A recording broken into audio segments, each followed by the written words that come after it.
Our next stop was Gulffoss Waterfall, which translates to Golden Falls. The falls and surrounding area are 5 degrees colder than the rest of Iceland, and Tig is going to explain why.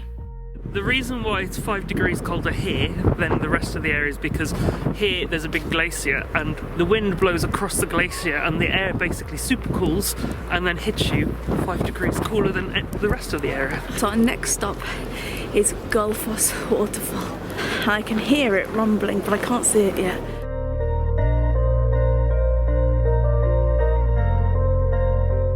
So Gulffoss Waterfall is a tiered waterfall which is around 32 metres high. The waterfall is pretty unique as you view it from above and watch as the water plunges into the gorge. It almost looks as if it's going deep into the earth. So behind me is Gulffoss Waterfall. Wow, it is amazing, guys. Look at this.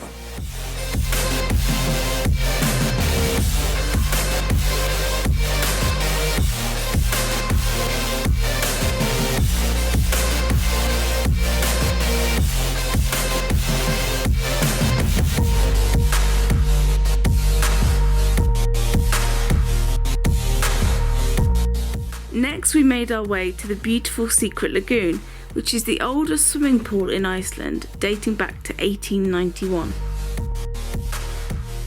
So we've been left off to go into one of the secret pool, I think. Secret Lagoon. The Secret Lagoon. Thankfully it's not -5 here. This place is great. There's a changing room with showers, locker and towels that you can rent, as well as a bar area where you can chill inside if you don't fancy going into the water, or grab some drinks to enjoy in the warm waters of the lagoon.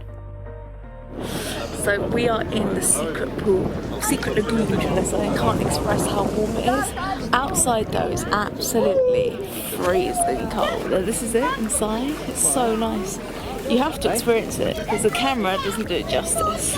Especially how lovely and warm it is, it's like being in a really hot bath. The water in the springs comes from a nearby geyser which erupts every few minutes and is the water supply of the lagoon, which stays around 38 to 40 degrees Celsius all year round. Guys, this is amazing. I can't express it enough. There's a geyser behind us as well that went off a minute ago, and then the whole place is filled with steam. After a swim, you need a nice cozy seat and a banana. Are you banana man? Maybe. I don't feel like a banana man. These are little kind of guest houses people can stay in. So as dusk fell, we got back on our bus and began the 1.5-hour drive back to Reykjavik. The mountainous scenery and snow-covered fields looked pretty wintry and magical as we drove by.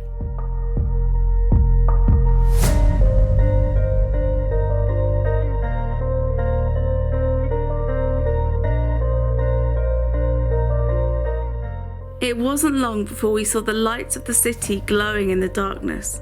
I love how these trees are lit in Reykjavik, it's so pretty. So after all that sightseeing, we were pretty hungry, and as lots of places were booked up, we decided to try a Vietnamese place, I think it's pronounced Pho, Vietnamese restaurant, and see what kind of food they had to offer. To drink, we had an Icelandic beer called Viking, which I love. It's a little bit more like a lager, but very, very tasty and right up my street. I've got to be honest, one of the things I wasn't a fan of was the timings of our food. I got my main before my starter, and then got my starter while Tig was still waiting on his main and his starter. Anyway, enough about that, let's go on to the food itself. I'll be honest, I was a little bit disappointed. I had a vegan dish, I'm not even going to try and pronounce it, which was fried rice and curry with tofu, turmeric, carrot, green peas and sweet corn. My rice was pretty dry. There was a slight curry taste, but it tasted more like an artificial curry powder, and overall just not my cup of tea. The flavour wasn't bad, but it was so dry I couldn't really enjoy it. The spring rolls I had were okay. They were a little bit too greasy and oily for me, so all in all a bit of a letdown. So now on to Tig's dish.